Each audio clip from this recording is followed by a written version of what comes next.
Hello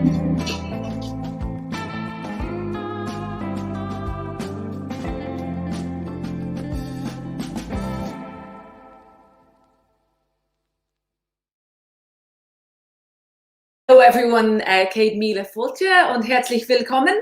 You're all very welcome to this morning's event, Investing in a Green Future, Ireland's Transition to a Green Economy, organised by the European Parliament Liaison Office and the German Embassy here in Ireland and European Movement Ireland. My name is Ella McSweeney and I'm delighted to be your moderator here this morning. I think it's fair to say this is a very timely event, coming as it does as we enter the last month of Germany's presidency of the European Union. We're going to have a discussion of Germany and Ireland's priorities with regard to climate action and how these will be inextricably linked to the economic recovery in the months and years ahead. Happily, there have been decades of stable bilateral relations between Ireland and Germany. We know the historic close links between our countries, which continue today. Some 300 German companies have a base here in Ireland. Germany is Ireland's fourth biggest trading partner. They love our butter. Germans are the third largest tourist group here in Ireland. And meanwhile, in Germany, many thousands of Irish people have made it their home, including in the past myself. And the backdrop to this discussion is, of course, profoundly challenging: the pandemic, Brexit, and the existential threat of climate breakdown and the biodiversity crisis. The pandemic, of course, has posed a massive threat to our health and also our economy. And hopefully now, with the vaccine, we're coming out of at the other end of that tunnel. And with that comes a massive opportunity to reshape the economic recovery while addressing these crises, along with guaranteeing a just transition for all. And the background to this event, of course, is the European Green Deal as the new EU growth strategy and a way to achieve climate neutrality by 2050, while ensuring a prosperous and resilient economy ahead for all European citizens. So I hope this morning's discussion is going to take a positive tone about the profound opportunities for Ireland to transition to a green economy and benefit from the investment and job opportunities it can bring both to Ireland, to Germany, and Europe as a whole. So I'm delighted to be here to introduce our panel. We're going to have a Q&A session after the panelists talk. So I'd encourage any of you out there watching, please submit your questions and comments here online, or use #GreenFuture on social media to do the same. And so to the panel. We have 5 wonderful panelists. Her Excellency Ambassador Deike Potzel, the Ambassador of Germany to Ireland, is very welcome. She's spoken of a new dynamism in Irish-German relations as our countries work and have worked close together as a result of Brexit. And hopefully this dynamism will be enhanced in the context of the climate challenges and opportunities ahead. We also have Grace O'Sullivan, Green Party MEP for Ireland South, with a background in climate action and also business development. And also, I was delighted to read Ireland's first female surf champion. Richard Bruton is Fine Gael TD for Dublin Bay North. He was previously a Minister for Climate Action and Environment, who published the government's first climate action plan. Michael Schrodi is a member of the Bundestag, the German Parliament, for the Social Democratic Party, and he's Deputy Chair of the German-Irish Parliamentary Friendship Group. And he was also previously a secondary school teacher. And then finally, we're delighted to be joined by John Fitzgerald, Chair of the Irish Government's Climate Change Advisory Council, Honorary Fellow of Trinity College Dublin, and a former research professor at the Economic and Social Research Institute. So you're all extremely welcome. And I'm going to hand over first to Ambassador Potzel. Thank you so very much. Can you hear and see me all right? Yeah? Okay, lovely. Thank you so much for the warm words of welcome, Ella. Thanks for hosting us. Dear participants, distinguished panelists, Richard Bruton TD, MEP Grace O'Sullivan, Member of Parliament Michael Schrodi, and of course Professor John Fitzgerald, thank you so much for being with us today, for taking the time for this very important discussion, I feel. I'm delighted to open it because I feel that this is a very relevant topic, climate protection. It is clearly a pivotal challenge of our times. I would first of all like to thank Kieran Murray and the colleagues from European Movement Ireland very much, and also Natalie de Hertog from the European Parliament Liaison Office in Ireland for the idea and for the excellent, once again, I have to say, excellent preparation and professional organization of this online event. It's always a pleasure to work with you. Climate action, ladies and gentlemen, has been one of the priorities of the German presidency of the European Council this year. Our goal has been is still to overcome the economic and social consequences of the COVID-19 pandemic sustainably and inclusively, and thereby help shape the transition to a sustainable economy. We strive for an ambitious climate, environmental and biodiversity policy, a focus also on the United Nations 2030 Agenda for Sustainable Development and Sustainable Agriculture. The German EU presidency is working to ensure that the EU and its member states continue to fulfill their role in the international arena as ambitious and active players in the area of climate diplomacy and sustainability.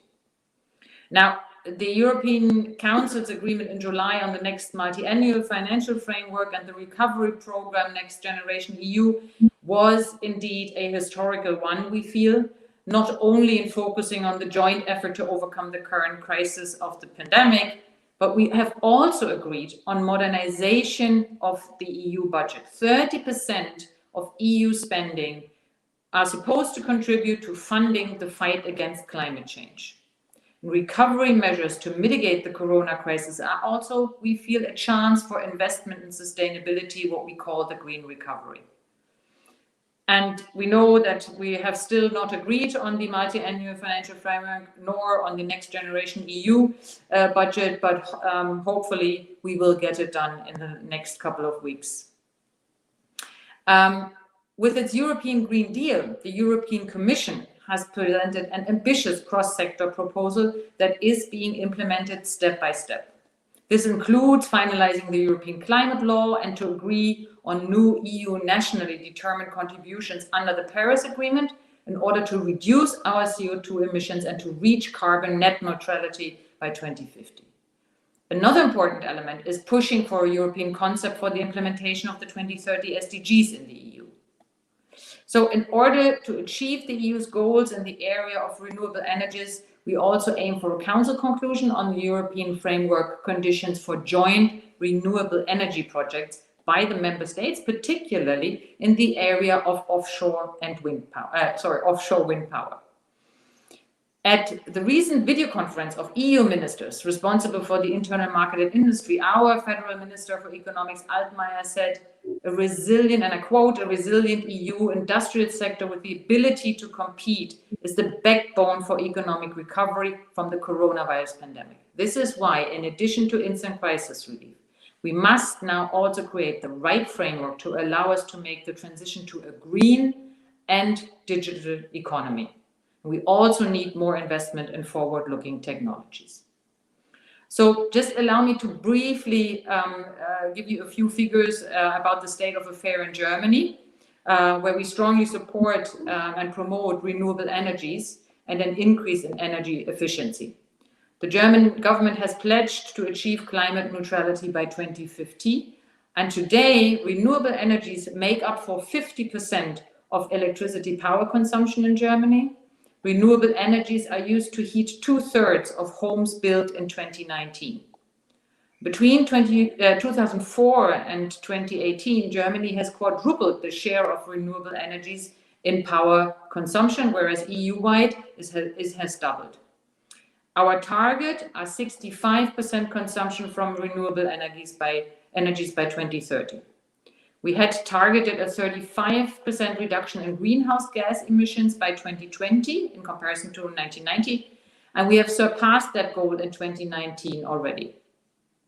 And we are also working towards increasing capacity of offshore wind energy. And in August 2020, a law was passed to organize coal phase out by 2038 at the latest.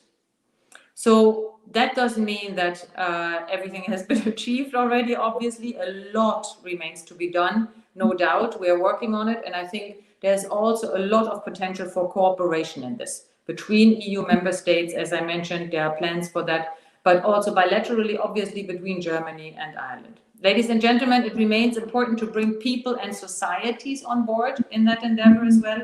And therefore, exchanges like ours today are, to me, paramount. So thanks for joining in.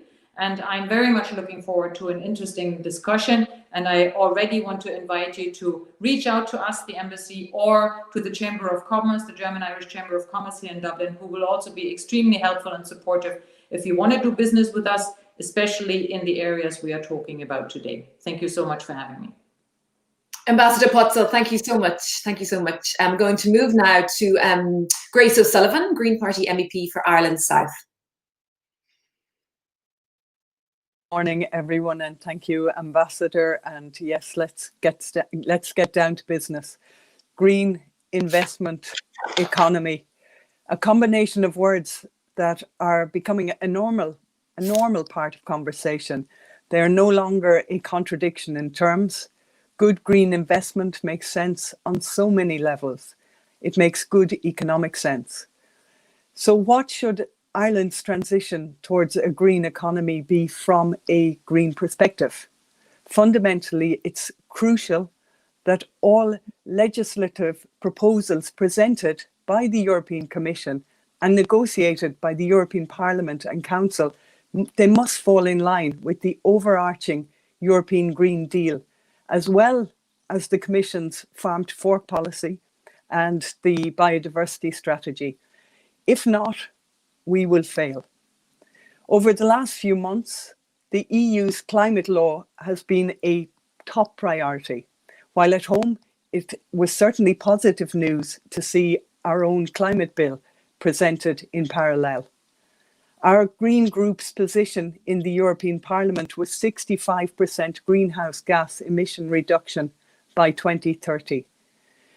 The European Parliament settled on a compromise of 60%, but 55% is likely at Council level.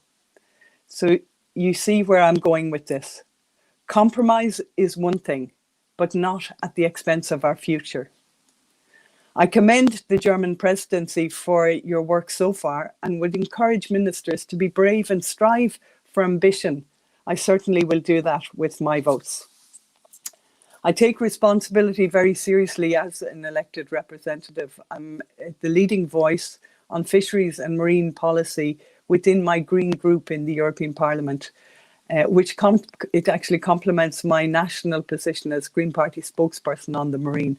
I've also co-chair the Biodiversity Working Group, and I'm delighted to have been designated as European Parliament's lead negotiator of the EU new Environment Action Programme, legislation where I will be working to incorporate steps towards a just transition and other improvements in line with the Sustainable Development Goals and the well-being indicators. We must lead with ambition and follow the science. Just last week, Ireland's Environmental Protection Agency released its State of the Environment report.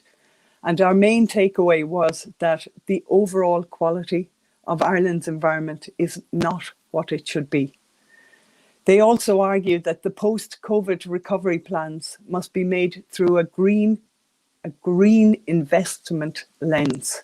I fully agree and would say that any long-term economic plan needs to be made through a green investment lens with climate action and biodiversity protection at the heart of it. Investors must change their mindset and understand that fair and indeed substantial profits can be earned, but within the context of a just and fair transition that incorporates genuine green industrial strategies, a circular economy strategy, and all under the oath of a do no harm principle that avoids greenwashing. Green thinking is moving front and centre internationally. The European Commission is investing in climate action and environmental sustainability.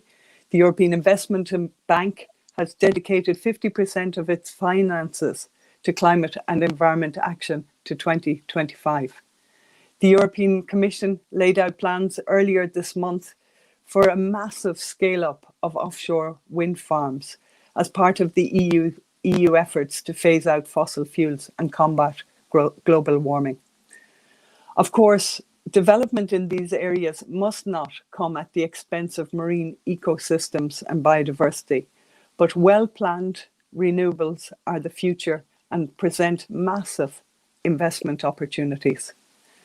China, Japan, South Korea, and many other countries are setting deadlines to decarbonize. This gives financial markets and investors the certainty to see that investing in green, clean, renewable markets and systems is the way forward. We are making progress despite the enormous challenges we face. I will say it again and again. The future is green. Thank you. Grace O'Sullivan, thank you so much for that. We're going to go straight after Grace now to Richard Bruton, Fine Gael TD for Dublin Bay North.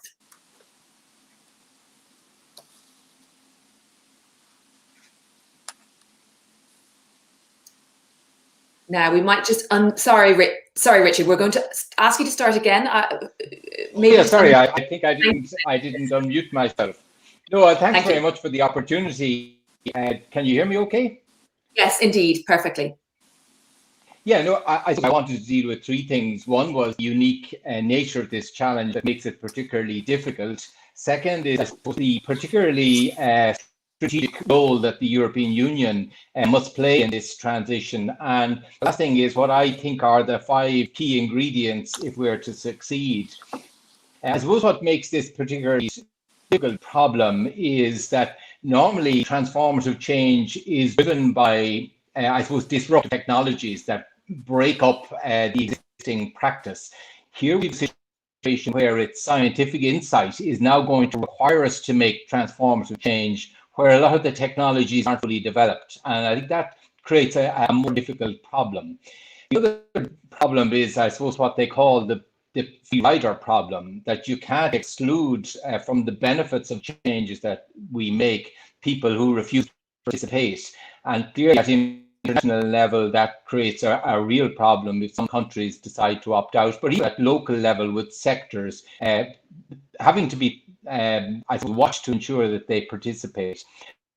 A third thing is that confronting people with the true cost of their behavior, which is what a lot of the challenge is, can provoke populist reaction from both the left and the right. And we've seen that particularly in France with the Maillot jaune, but it is a feature in other politics, including our own. And the final thing that makes this difficult is, it's largely rich countries who have created this, but it is both the rich and the poor who must respond to the change to be successful. And that obviously poses particular challenges. I believe Europe is in a particularly strong position to respond to this challenge because of it has the most sophisticated system for, I suppose, international multilateral cooperation that we have ever seen. And I think that clearly means that the European Union has to take its responsibilities more seriously than other, and it has that capacity. And in my view, it also needs it, because we need to develop for the European Union a sense of mission that can engage its citizens. And I think that's exactly what the EU Green Deal is seeking to do, and it's something that I very strongly support. The final thing I just want to address is what I think are the key to success. I think the first thing you need is a vision. And a lot of the conversation, in my view, has been about burning platforms, that we're in deep trouble and we need to do something about it, or about politicians sort of competing with one another for higher ambition without having a clear path that can show people the way forward. What I believe we need is a vision which people see themselves and their successors in a stronger environment, more resilient farms, more resilient enterprise, more resilient homes. And that is a different challenge, and one that I don't think has been engaged sufficiently so far. And we need to see concrete outcomes that will be measured to show that this is delivering for citizens. The second thing I think is crucial is authority to make change. And one of the dimensions of that is legitimacy. And I think in Ireland we have, through the Citizens' Assembly, followed by the All-Party Oireachtas Committee, created a good foundation for the Climate Action Plan and the climate bill that we're now discussing. But that legitimacy has to be continually created. And I think we will need to have better mechanisms for just transition. And we also have to have better mechanisms or what might be called community gain, because communities are going to have to accept massive changes in infrastructure, and they will want to see some gain, or else you can risk this getting caught up in a planning process. The second dimension of authority, I suppose, is the capacity to break down barriers. And that too requires quite a bit of thought to ensure we give the power to make the changes that are necessary. I think the third thing I think is really important is leadership in every sector. We've undervalued, in my view, leadership in Ireland, but leadership that recognises the needed change in every sector and starts to build that momentum is crucial here. So we need to have people who have honest conversations within the sector about what is unsustainable and what needs to change. We need to get people on side, out of the stands and onto the pitch to drive the change. We need to confront rackets that are, that will seek people to try and avoid the necessary change. So leadership is really important. We have to invest in that in each and every sector. Of course, we have to have resources, and a lot of this will require upfront investment. But another dimension of this is that a lot of our budget making in Ireland, and I suspect in most of Europe, is based on, if you like, no policy change with small changes at the margin. We won't deliver the sort of major change we need if that's the way we continue to build our budgets. So this requires big change. It also requires big change in the way the financial institutions appraise risk around stranded assets and the risk that. And the last thing I'd say is perseverance. One of the things that we built in any of our successful programs that have worked is that we've created a momentum from the centre, an implementation board rooted in the Prime Minister's office, the Taoiseach's office, that can force the silos to cooperate and can continually monitor, take feedback and adapt. I think that institutional element is crucial if we're to succeed. Thank you very much, Richard Bruton. And we're going to go now to Germany, to Michael Schrodi, a member of the Bundestag, the German Parliament, for the Social Democratic Party. And I'd also like to welcome his interpreter, Martin Boyster, who will be with us for the next hour as well. Thank you very much, and hello to Ireland here from Germany, and thank you very much for the invitation to speak at this event today of the Bundestag, where the transition to a climate economy and society is critical. This is not a burden, an opportunity for Europe and its member states. It's a vision to new jobs for building a stronger economy and a just society. In Germany, our new climate protection law and the climate based on it are particularly important. Prescribes a path towards climate neutrality where no ministry can escape. The decision to phase out power from coal 2038 at the latest, huge milestone, especially as this coincides with the phasing out of nuclear energy. In addition, we are a highly industrialized country that depends on a reliable energy supply. We will therefore accelerate and promote the expansion of energies in order to achieve our goal of at least 65 renewables by 2030, especially through wind and power. The current corona crisis poses an unprecedented challenge for all of us as society, and has had a dramatic impact on our economy, threatening people's and livelihoods. In West End, expensive recovery programs have helped to support. Herr Schrodi, I'm going to ask you, I'm sorry, the line is a little bit difficult. I don't know if anyone else is experiencing that, but I want to ensure that we hear what you have to say. So what I'm going to ask, Herr Schrodi, is if it's possible for you to log out and log in, and we will see if we can get a better line. Okay, I will try that. I am sorry to ask this of you, but I think it's important that we hear what you have to say. And while you do that, I will move on to John Fitzgerald, and we will then be able to start again with you with a better line. Okay. Thank you very much. So I will go immediately now to John Fitzgerald, Chair of the Irish Government's Climate Change Advisory Council. John. Right, thank you very much, Ella, and I hope my line is okay.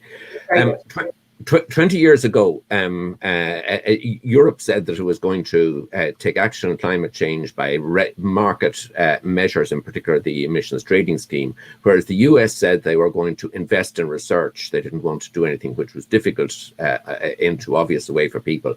Now, I leave the US to one side, but now in Europe, the latest proposals from the EU include both market mechanisms and a major investment programme, and I think this is the way to go. In Ireland, we did very little, with the exception of renewable electricity, which has been very successful in Ireland and rolled out at no cost to consumers. But we did very little until last year. The Climate Action Plan, I think, is a serious attempt to deal with climate change in Ireland.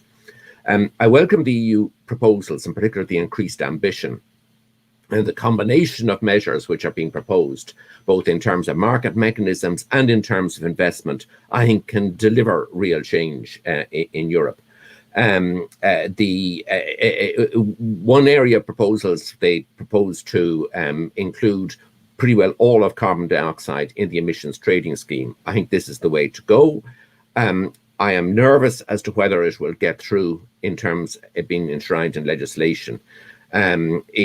Also, they need to set a target for methane, a long-lived gas. There's a paper on this by the EU Commission, but it doesn't come down with absolutely firm proposals in this regard. If this legislation is put in place, it will require us in Ireland to somewhat modify our proposals, and it will require significant changes in Germany in its proposals. In particular, the domestic trading scheme may well be replaced by an EU-wide scheme, which I think would be better for us all. In terms of investment, the major investment programme, I think, would be very important.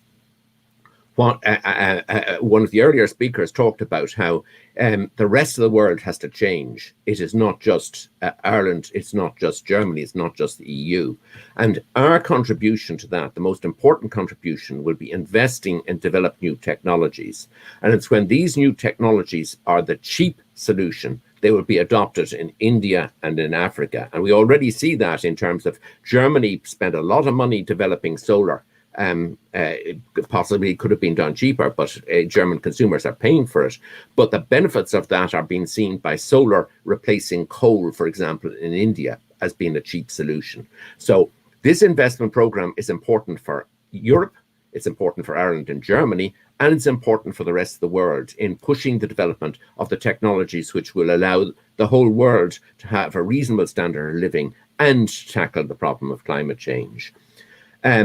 Also, in terms of finance, one of the areas the EU Commission proposals indicate that not just in Ireland, and I thought that it was just in Ireland, but across the EU, households are going to have to invest a lot of money in upgrading their dwellings in order to go carbon neutral. This is going to be a huge investment program which governments across Europe will not be able to finance. So putting in place the finance for this will be important. And there was a conference held by the EIB in Ireland this time last year, which discussed this issue. So there is funding available, but getting that funding from the EIB to households so that households make the change is going to be a challenge, not just at a European level, but at an individual country level. Finally, in terms of the EU proposals, there are regulatory changes which are very important. For example, the regulation of motor vehicles. The Department of Finance here has assessed that it will cost the government a very large sum of money to, at current rates of subsidy, to see the adequate rollout of electric vehicles. However, there's a very interesting paper which shows that the Obama restrictions on motor vehicles actually produced a very big reduction in US vehicle emissions at very low cost, so that the regulation which is coming into force this year will help us all to drive transport in a more sustainable fashion. So I welcome the proposals. I think they're very important. I think it's important they're legislated, they enter into legislation, and we will all have to adjust to that. But I think it does give a real prospect of tackling climate change at a European level. Thank you. Professor Fitzgerald, thank you very much. And we will now go to Michael Schrodi in Germany. I hope you have a better line. Hello, I hope it will work. You? It's okay? There is a little bit of an echo going. If there is anyone in your office, you went live, turn it off. No. But let's keep going and see how far we get. I'll interrupt you if we can't hear you. We will try it. Thank you. you. Alan again from Germany, and thank you very much for the invitation to speak at this event today of the Bundestag. I already transition to a climate neutral economy and society is critical. This is not Ireland, but an for Europe and its member states. Chance, or like Mr. Bruton, vision to create jobs for building a stronger economy and a society. In Germany, or a new climate law, climate program based are of the importance, prescribes a clear path neutrality where nobody can escape. The decision to power generated from coal by 2038 at the latest is a milestone, especially as sides with the phasing out of nuclear energy. In addition, we are a highly industrialized country that depends on a reliable AI. We will accelerate the expansion of renewable energies in order to a goal of at least 5 renewable by 2030, especially through wind and solar power. The current crisis poses an unprecedented challenge all of us as a society, and has had a dramatic effect on our economy, people's jobs and livelihoods. Investments and economic programs have helped to support economy. However, we ensure that we invest in specific areas to help promote an economic formation to a job growth. One good example for this transformation is the automotive industry in Germany. The future of there lies in environmentally friendly mobility solutions, and we support this industry. They require changes. We are investing in Germany 8 billion euro sustainable mobility and innovation through our economic stimulus program. We're using varied features for that: tax incentives, higher bonuses for us, the accelerate expansion of charging network, and we are also making research and development from mobility cell production. That transition to mobility based on automobiles will not turn the mobility sector cruel if the electricity required is still dependent on coal-fired power stations. Is why we need the expansion of renewable energies, and these major challenges call for major financial measures, I think. So the Federation of German Trade Unions to the Federation of German Industry have calculated that Germany alone will have to raise 450 billion euros 10 years to invest in the future. 5 billion this allows for decarbonization. Such forward-looking can indeed must also be financed. This is not only socially just, but also economic sense. Investments of today, they help us build environment we live in tomorrow and help deliver in income. The same is true, I think, for Europe. The corona pandemic, as well as the challenges of a changing international, have shown us that we need and unite Europe. With the coming American President Biden, can at least hope for a more viable administration. His and after all have Irish roots. Trump's on the other hand originated from Bavaria. I'm sorry about that. So can we do Europe and its member state. The motto of the presidency is making strong again. Similarly, in West, climate-friendly economy can be the motor for employment and prosperity. It has proposed towards EU economy Green Deal in order to ensure that the terms of the economy is spent equitable. The Just Fund will particularly support those and that are most affected by transformation.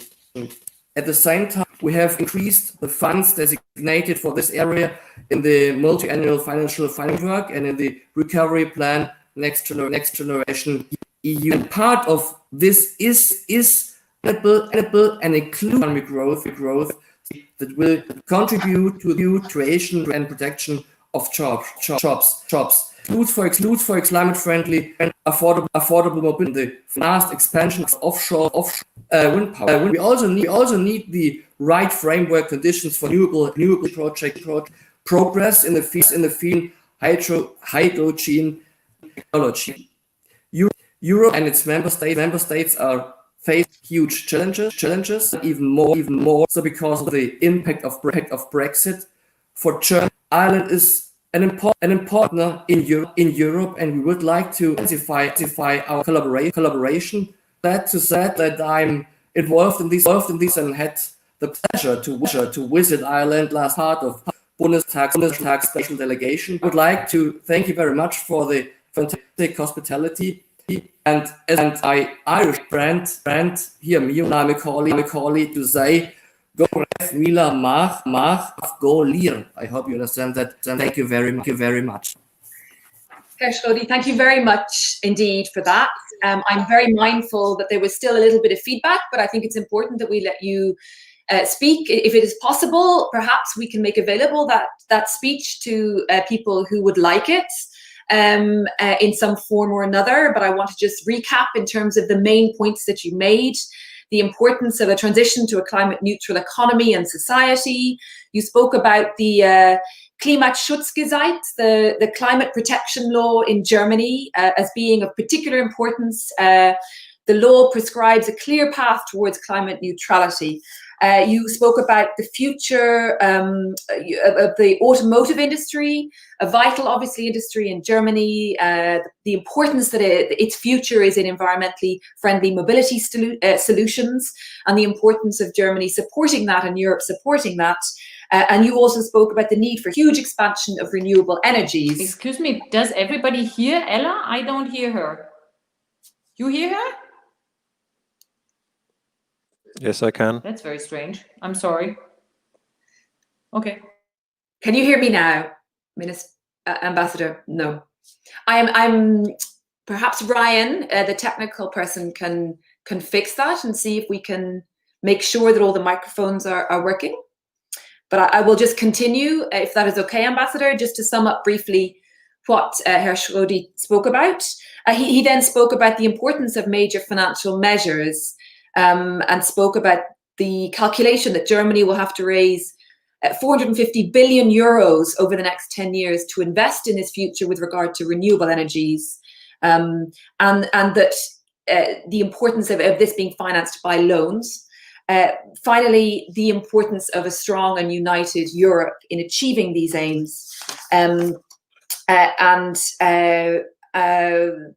I think that's basically a summation there of his speech. I don't know whether he can hear us now, but I might, Deputy Bruton, go to you first while we sort out some of the technology issues. And just ask you a little bit, I mean, we heard about the Klimaschutzgesetz, this climate protection law in Germany, and the importance of the sort of legislative basis to all of this and the legal requirements to underpin these ambitions. Yeah, I think everyone recognizes that because of the nature of this change, requiring every sector, every part of our community to transform itself, it needs a legislative framework that embraces all of those sectors and all of those dimensions. So a climate legislation that not just sets a target, sets out 5-year carbon budgets allocates those carbon budgets to different sectors and then holds those sectors to account. If they're falling short, requires them to take corrective action. I think that framework is absolutely essential, and we are at the moment seeking to improve the framework that was recently published by the Minister and tighten up some of the language so it's clearer that this framework can deliver.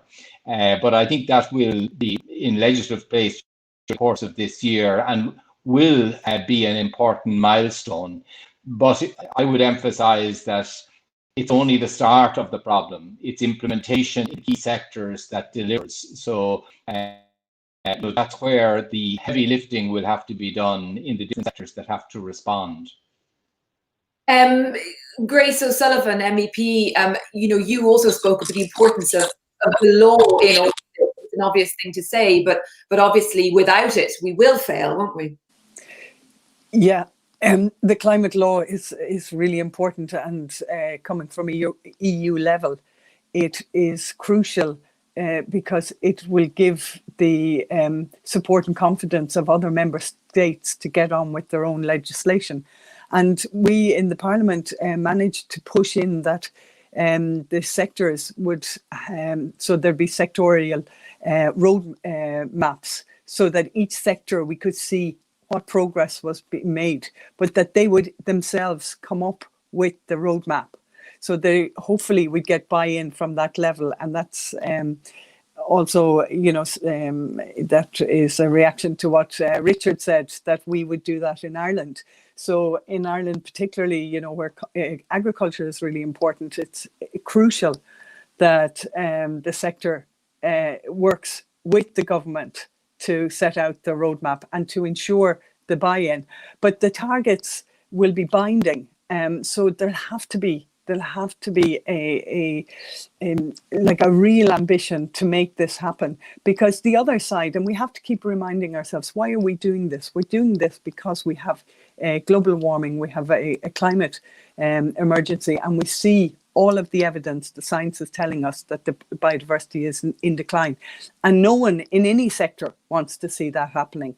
So the climate law will be crucial, but it's whether we get that, we get the reduction percentage, whereas, the science is saying we need 65%. In the European Parliament, we fought and got 60%. And now we are putting pressure on the European Council ministers, and as I am to my own colleague Éireann Ryan, that we in Ireland at least go for a 60%.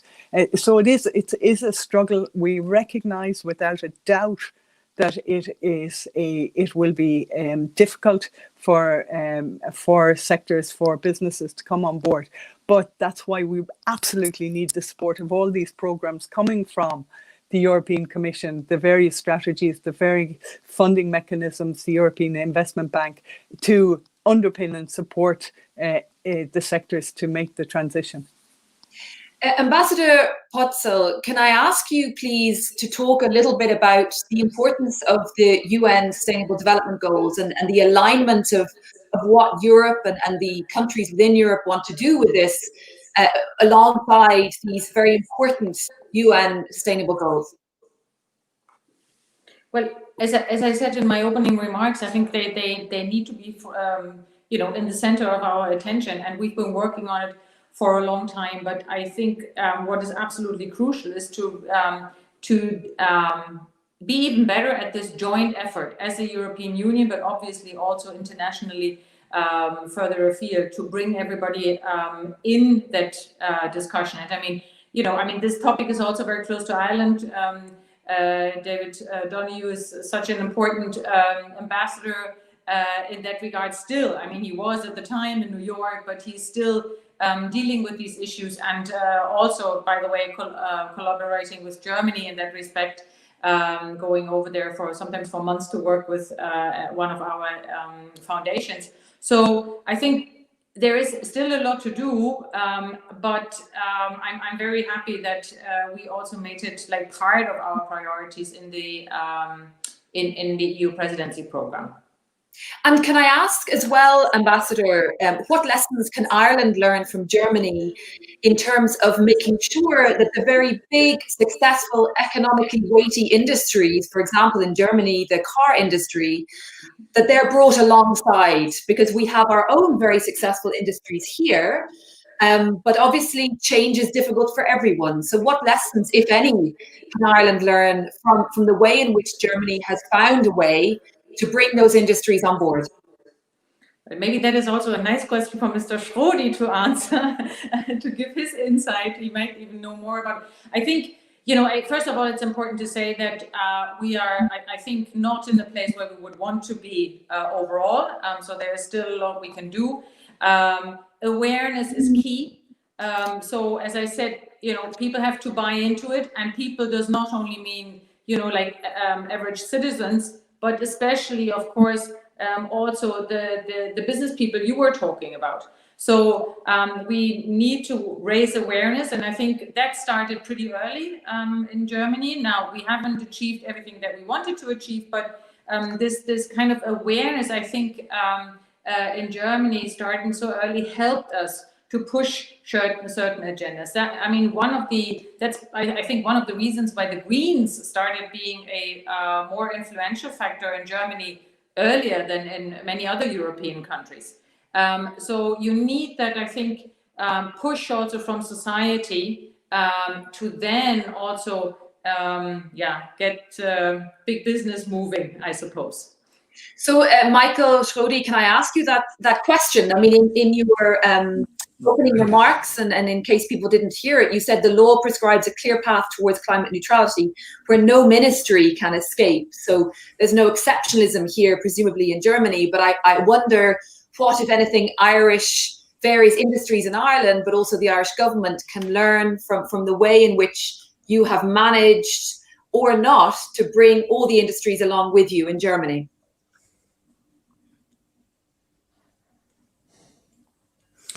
Ja, vielen Dank. Ich hoffe, Sie hören mich jetzt besser. I hope you hear me better now.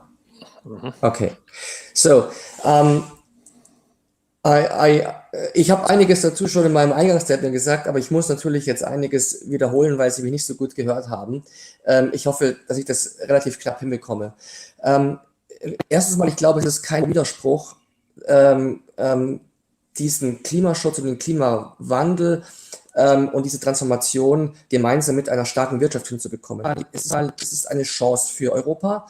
Was haben wir da in Deutschland gemacht? Einerseits haben wir sehr schnell schon mit Beginn der rot-grünen Bundesregierung in den Anfang der 2000er Jahre uns auf den Weg gemacht, erneuerbare Energien zu großen Programmen auf den Weg zu bringen. Hat auch viel Geld gekostet, das auf den Weg zu bringen. Aber wir sind da eben, wie Frau Potzel sagte, auch schon weit und können eben schon einen hohen Anteil erneuerbarer Energien auch jetzt vorweisen, die wir brauchen, um die Wirtschaft auch klimaneutral zu machen.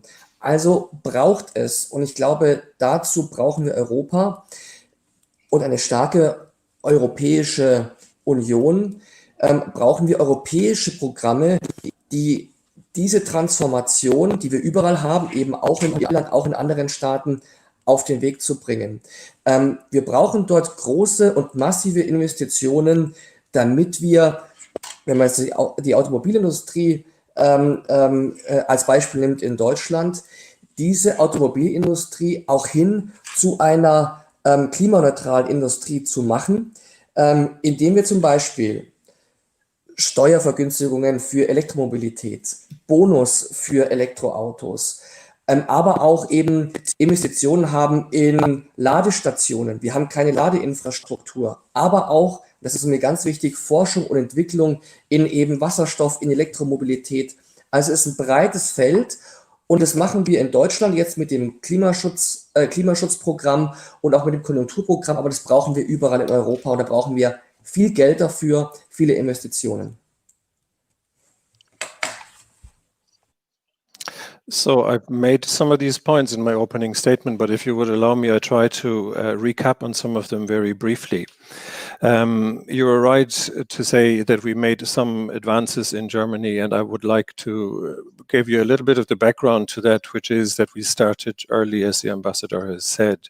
So since the 2000s, the early 2000s, there were political initiatives taken in Germany on a large scale to invest into renewable energies. And we have seen, as we have heard now, the result of that with the very significant energy consumption coming from renewable sources.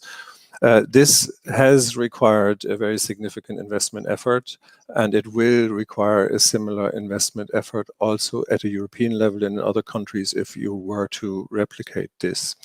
With regard to the question how we can bring industry along, and you've referred to the automobile industry in Germany, I think it is fair to say that it will be a very significant shift to bring this to a climate neutral energy, to make it a carbon-free energy industry.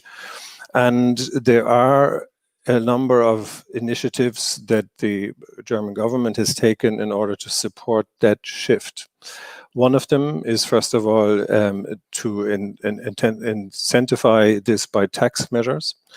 Another one is to offer benefits to the consumer for the purchase of electrical cars. Then there is also the very significant R&D investment in the hydrogen technology. And lastly, in Germany also, there is an investment needed in strengthening of and broader rollout of the charge point network to make use of these cars. So it has to be a concerted effort with a number of aspects. This is the road that we have taken in Germany. It is an international challenge that we face. I think similar investment of a significant nature are required at a European level. Thank you very much. We've had some questions in, and I'm going to, I hope you forgive me for putting my head down, just reading them here. There's a question for both Ambassador Potzel and Mr. Schrodi. And we know, I suppose, the background to this is the Just Transition Fund of, am I correct, Grace O'Sullivan, in saying the European level at 7.5 billion euro. Ireland already has an allocation of about 30 million. I hope I'm correct in saying that, Deputy Bruton. But there's a question here from Jerry McAvilly from Friends of the Earth. Do Ambassador Potzel and Mr. Schrodi have views on ensuring a just transition for relevant industries and communities?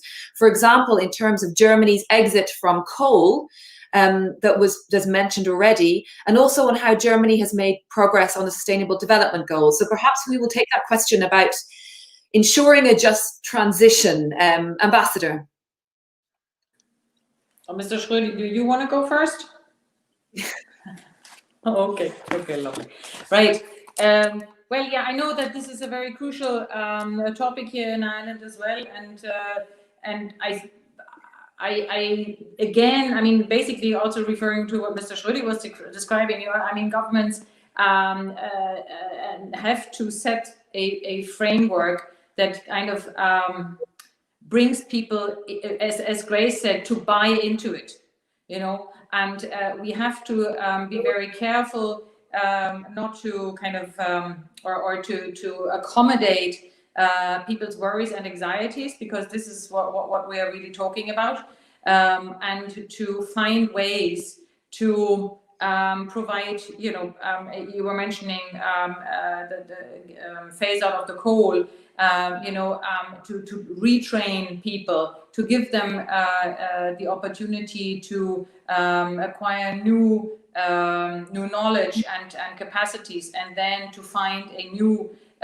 place of work. I was just thinking last week here, I think it's the same with like the peat, the guys who work in the peat in the bogs area, and the government here has just launched also funding to accommodate some of those needs, and I think this is the way that we need to go, you know, to facilitate that also these people buy into it, and also find a way to go on in their life and find a different field.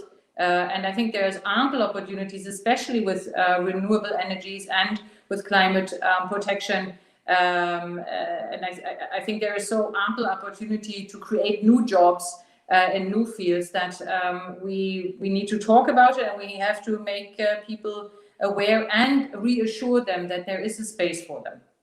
And for not only people, but also the companies, obviously, business. And briefly, Mr. Schrodi. Und Herr Schrodi, ganz kurz. Ja, wie Mr. Bruton vorher auch sagte, wir müssen die Menschen mitnehmen in diesen Wandel.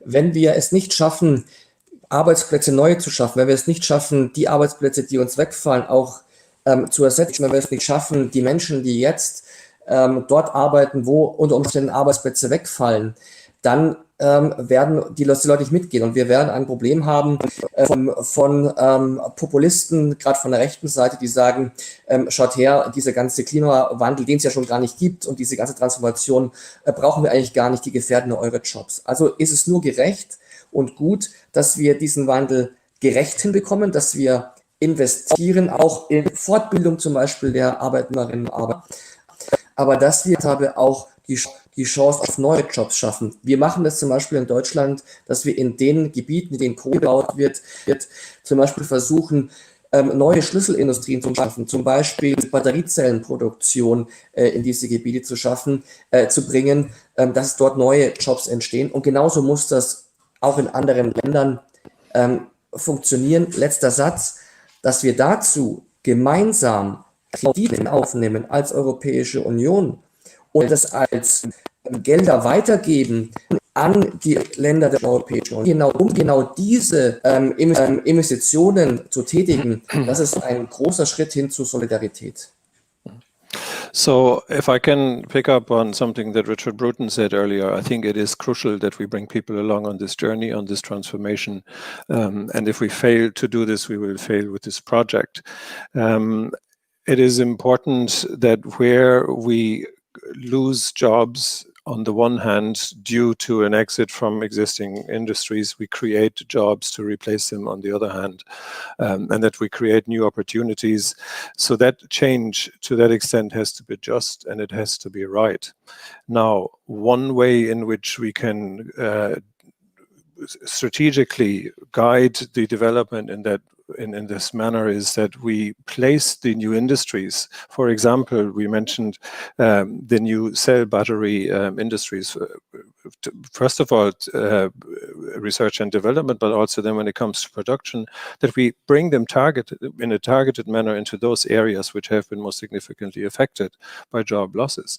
This is one way which is at our disposal, and this has to be happening at a national level, but we also have to do this in a concerted manner in Europe.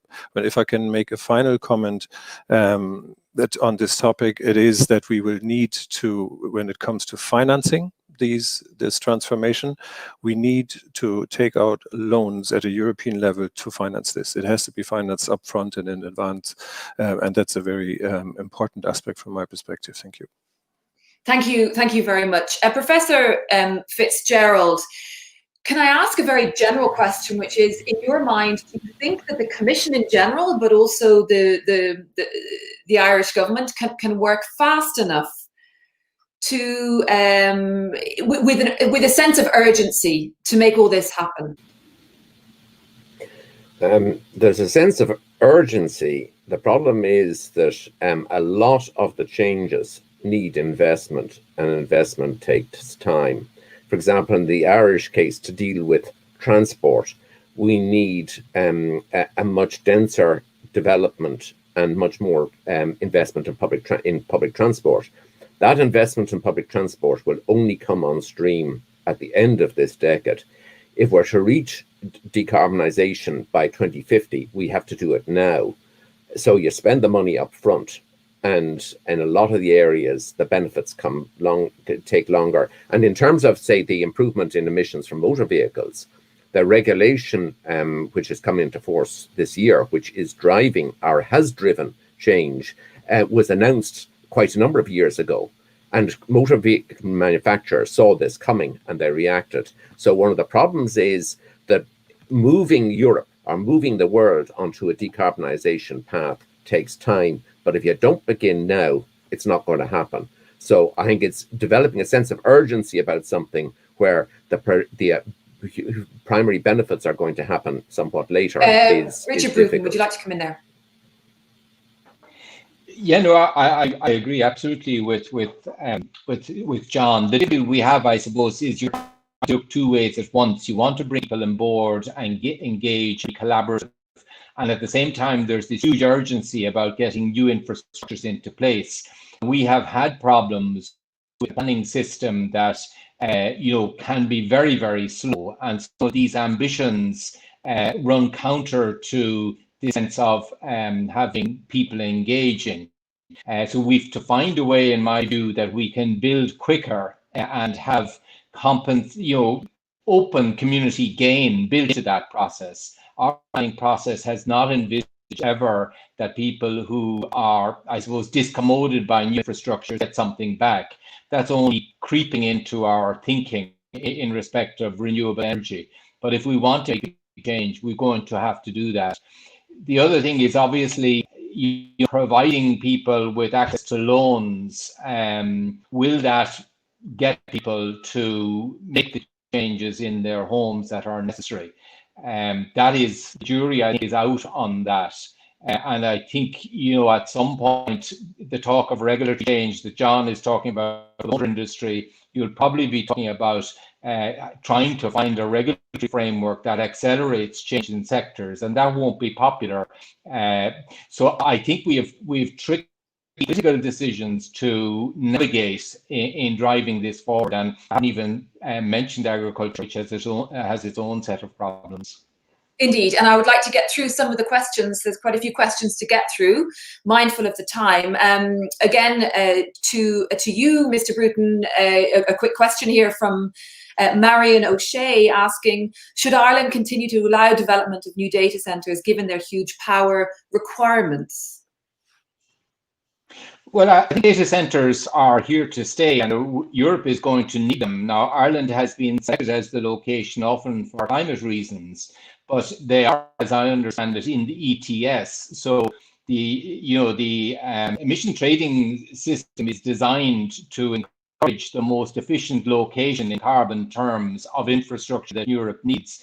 So, I think their location in Ireland, while they do mean we need to develop renewables to service them, they are being cases under an ETS model designed to get the optimal European decision making. So as that moves to other sectors, as Fitzgerald has indicated, you may see locational preferences for certain countries, and data centre seems to be one that Ireland has a competitive advantage at the moment. Grace O'Sullivan, can you talk briefly about, probably one of the most important things here is food policy and agricultural policy, and the alignment, whether it is important or not to align the common agricultural policy with the farm to fork strategy as outlined by from Europe, sort of the top-down approach. Can you talk a little bit about that in the context of what we're talking about here and the transition towards a green economy? Yeah, Ella, at first, just 17.5 billion is the proposed Just Transition Fund, which hopefully will be agreed over the next few weeks. But with regard to Ireland and agriculture and how we're going to manage the transition, of course, it's really important for us, the Greens, that there is coherence in the policies that are coming from Ireland and also the policies in the EU that align with the European Green Deal. So there's no point in us coming up with anything less than ambitious from Ireland that won't bring us to the path of carbon neutrality by 2050.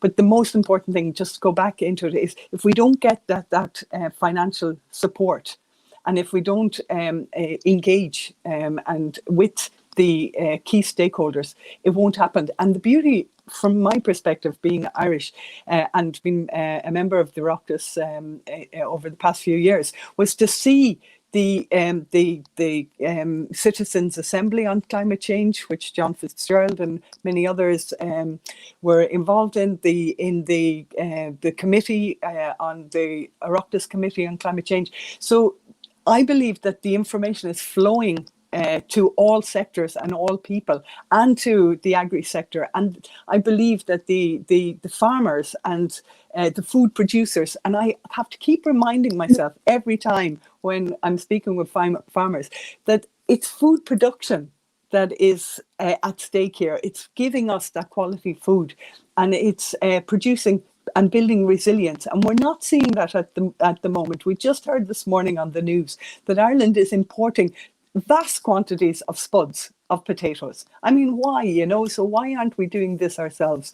And doing it in a way that's supporting farm income, supporting the retailer, supporting the consumer in good locally produced produce. But we need more from the government. We need more government support in that area. And we're seeing it. I do believe we are seeing it, but it will, I accept it will take time, but the momentum, and I agree with John Fitzgerald, the momentum, we need to keep that speed up, because otherwise it won't happen fast enough. Professor Fitzgerald. Agriculture needs to change, and compared to, say, the coal industry, which has got to go out of business, agriculture, fortunately, there are solutions. Agriculture, farmers can change a lot of what they're doing and make more money. So it isn't necessarily a case you're going to put people out of business. The problem, though, is a lot of farmers are like me, aged over 70. And getting farmers, or getting me to change my ways, is difficult. And getting the farming community to change what they're doing is difficult. So it is, yes, there's an issue of just transition in agriculture, but it is encouraging farmers and persuading farmers that there are different ways of doing things which will suck carbon out of the atmosphere and produce less methane and make them better off and more sustainable. I think actually Brexit is going to, because the beef industry in Ireland is going to be exceptionally badly hit by it, and it is going to provoke a crisis where I think finding alternative ways of a more secure income, so I could see changes there coming. But it's something which is a question of persuasion and talking. And one of the things I've learned is when you're an elderly gentleman coming down from Dublin and telling farmers what to do, you're onto a loser. It is the farming community itself learning and talking to themselves. So I think there is an opportunity to change. I think it is happening more rapidly. That is, with the help of the farming community, that will happen. And Ambassador Potzel, you did speak briefly of sustainable agriculture. We know that none of this transition to a green economy will happen successfully without addressing food and farm policy. Can you briefly just expand a little bit on your own vision in terms of sustainable agriculture and where you think Ireland should go and Germany as well?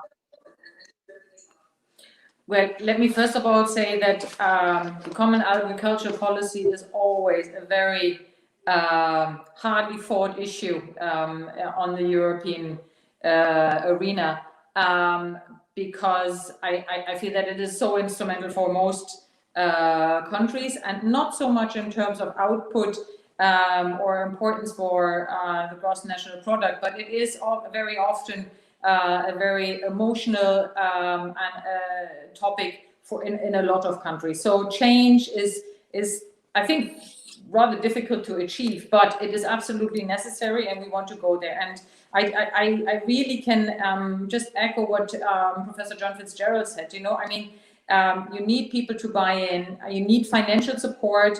You need to, and governments need to create incentives and also legal frameworks for people to have an educated choice and also go the right way. So that I think is absolutely important. But if I may just pick up on what Professor Fitzgerald just said about an elderly man going to the farmers somewhere from Dublin, going to the farmers somewhere outside of Dublin. I think what is really important is to educate the kids, the children in schools, to make them aware of what's going on. And there is a lot of openness.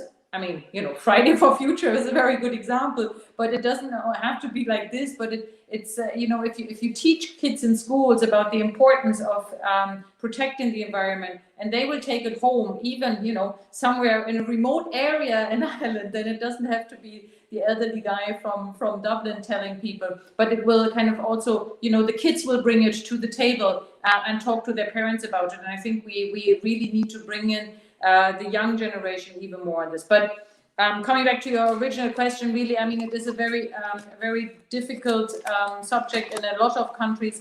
But as I said, the combination of government incentivizing change, supporting change, providing financial means, and providing education is, I think, a very good way that we just need to follow.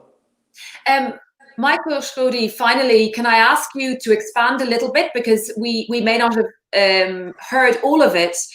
Your emphasis of the need to strengthen the EU in reaction to the challenges posed by, obviously, the climate crisis and the biodiversity crisis, but also the pandemic. Can you briefly expand on that and just reiterate what you said in your talk at the beginning?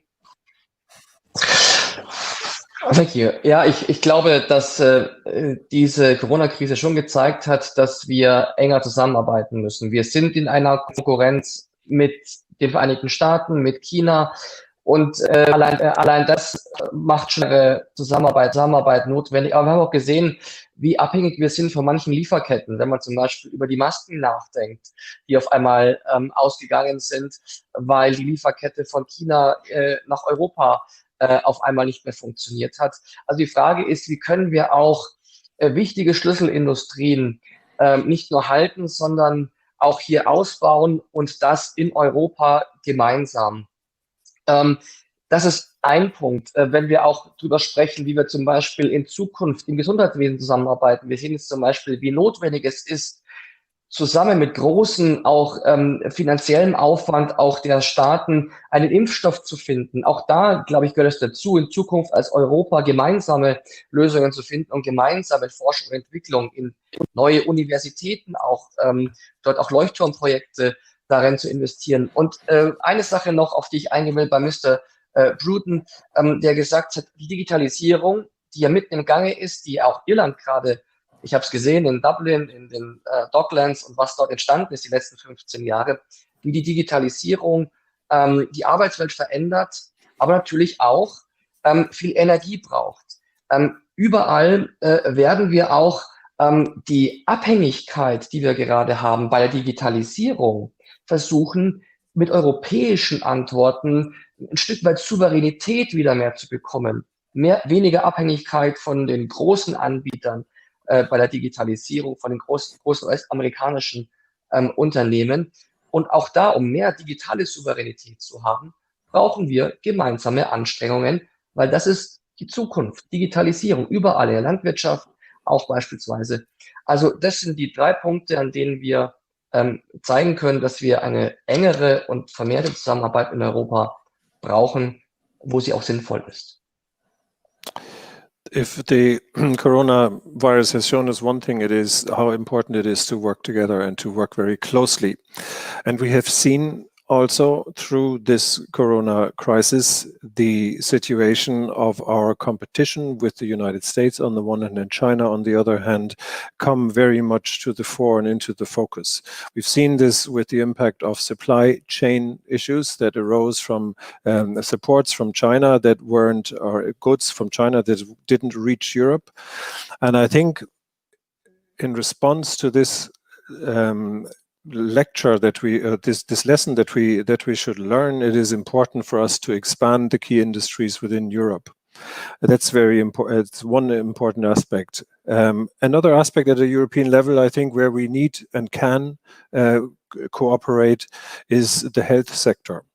We have seen in the development of the vaccines in response to the crisis how important it is to have the financial wherewithal to respond to the R&D demands, and these are demands that could be met in Europe and should be met in Europe, and for that we need a European funding mechanism to support this development. And the final point, I think, if I can pick up on something that John Bruton said here, Richard Bruton said here, is with regard to the digitalization. This, and we've heard, that it is on the one hand a key part of any economy in the future.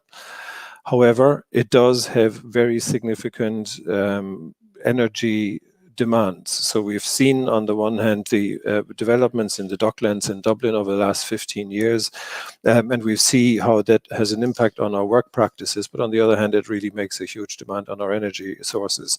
And this is something where, again, from a European perspective, we should work together very closely so that we become independent of the big American players in the digitalization market.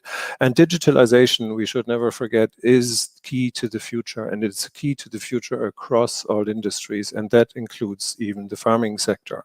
So these are, this is perhaps the last aspect where we at a European level should work together in order to find our own sovereignty, our own independence again from the other global players. Thank you. Thank you so much. Very, very briefly, Richard Bruton, if I could just ask you finally to put this in a broader context in terms of globally. I mean, obviously, we know we have the rejuvenation of multilateral relations with the new incoming President Biden in America. So presumably, one can imagine that this momentum for the green economy is only going to gather quite considerable speed in the next 6 months. You would hope so, certainly. I suppose the US obviously will have its own domestic problems in delivering its commitments to the Paris Agreement. So come on board is the first step, and I think it will create momentum, hopefully, for other countries who seem to be, I suppose, deviating from commitment to the Paris Agreement. I think the change in the US will, I think, cause some of the countries to pause. And I think there is some encouraging signs that countries who haven't been involved are coming on board. So I hopefully this will build momentum, but I'd still go back to the underlying challenges, finding ways in which we bring our communities with us.